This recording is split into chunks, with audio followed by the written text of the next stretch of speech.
Morning students, आज का हमारा टॉपिक चलेगा, ये अपन ने पढ़ लिया था।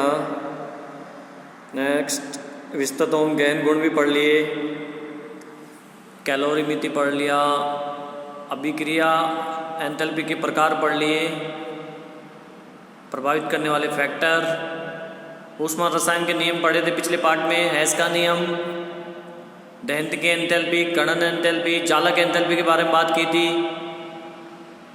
सवत परिवर्तिता, सवत प्रक्रम पढ़ लिया, एंट्रोपी पढ़ ली। आज का जो टॉपिक है हमारा वो है ये गिब्स ऊर्जा एवं सवत परिवर्तिता, यानी सवत प्रक्रम और गिब्स ऊर्जा में क्या संबंध है, इस संबंध के बारे में पढ़ेंगे आज। तो देखिए, गिब्स ऊर्जा का जो समीकरण है, गिब्स हेल्महोल्ट्ज़ समीकरण, समीकरण नंबर 1 आपको दिख रहा होगा। G = H - TS, ये गिब्स ऊर्जा समीकरण है। इसका अपन ने अवकलन कर दिया समीकरण नंबर 1 का। अवकलन करने पर सबके आगे डी लग जाएगा। जिस चीज़ का हमने एक बार अवकलन किया G का तो GD हो गया, H का क्या DH हो गया, माइनस एक बार S का कर दिया TDS, अलग अलग करेंगे। एक बार T का कर दिया STD DT, समीकरण नंबर 2। अब यहाँ पे क्या है, जो DT है, ये DT क्या है, समतापीय प्रक्रम के लिए 0 होता है। ये समतापीय प्रक्रम के लिए जो DT है वो होता है 0, ठीक है कि नहीं। DT = 0 समतापीय प्रक्रम में, क्योंकि समतापीय नाम से क्लियर है, तापमान में कोई परिवर्तन नहीं होता। और पहले बताया भी था आपको शुरुआत, जब चैप्टर की शुरुआत की थी अपन ने। तो यहाँ पे अगर अपन 0 रख दें, DT की जगह 0 रख देंगे तो क्या बन जाएगा समीकरण, तो समीकरण हमारा बन जाएगा DG = DH - TDS, ठीक है।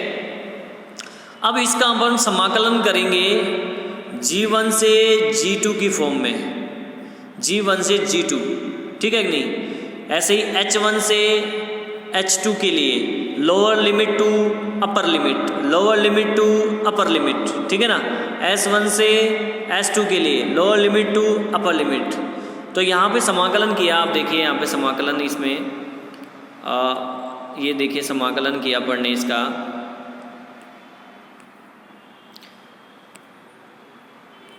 ये देखिए आपको समाकलन किया हुआ नज़र आ रहा है। G1 G2 की फॉर्म में GD = H1 H2 GH हो गया माइनस T का नहीं करना अपन को, इसलिए S का करना है। S1 से S2 DT आ गया, ठीक है।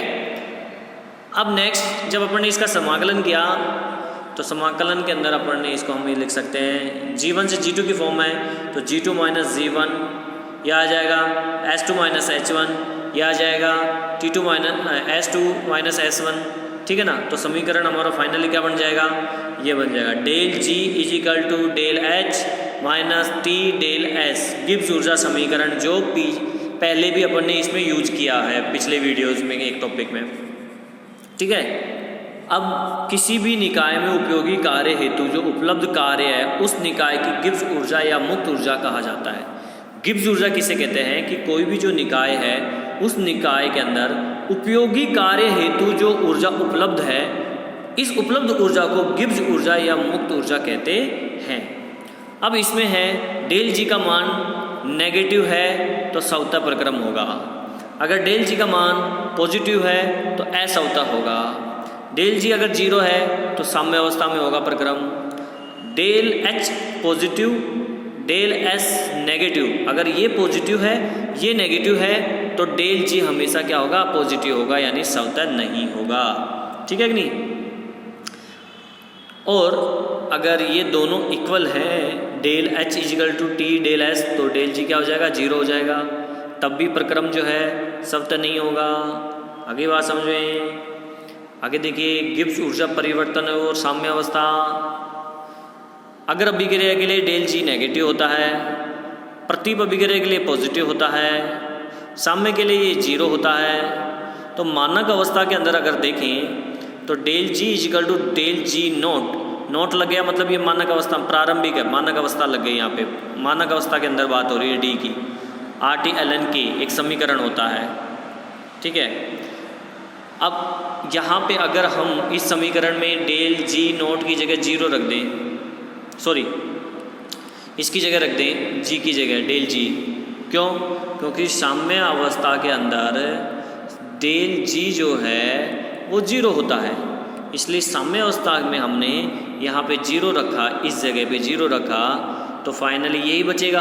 अब इसमें अपन को क्या निकालना है? इसमें अपन को ये निकालना है, ये चाहिए डेल जी नोट, तो ये इस तरफ आएगा, इस तरफ आएगा तो ये माइनस में हो जाएगा RT-ln-K, तो RT-ln-K क्या हो गया? माइनस में हो गया आपका। तो क्या आ गया? ये आ गया, ये आपको दिख रहा होगा यहाँ पे, del G naught equal to minus RT-ln-K। ln को अगर ln को अपन को log में कन्वर्ट करना है, ln जो है e की बेस होता है इसका, log का 10 बेस होता है, तो log के बेस में कन्वर्ट करने के लिए इसको 2.303 से मल्टीप्लाई करते हैं। 2.303 से मल्टीप्लाई किया तो यहाँ पे मल्टीप्लाई कर दिया, इसमें आप देखिए तो del G naught equal to minus 2.303 RT-ln-K, तो गैसीय अभिक्रिया के अंदर क्या आ जाएगा?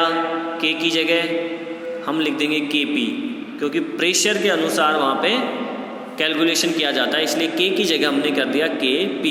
तो ये बन गया हमारा इक्वेशन गैसीय अवस्था के लिए, del G equal to minus 2.303 RT-ln-Kp। Clear?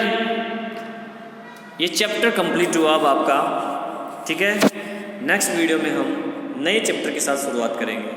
इस चैप्टर से रिलेटेड कोई भी अगर आपको प्रॉब्लम हो तो आप मुझसे डिस्कस कर सकते हैं, कमेंट्स कर सकते हैं, वो टॉपिक मैं दोबारा से एक्सप्लेन कर दूंगा आपको।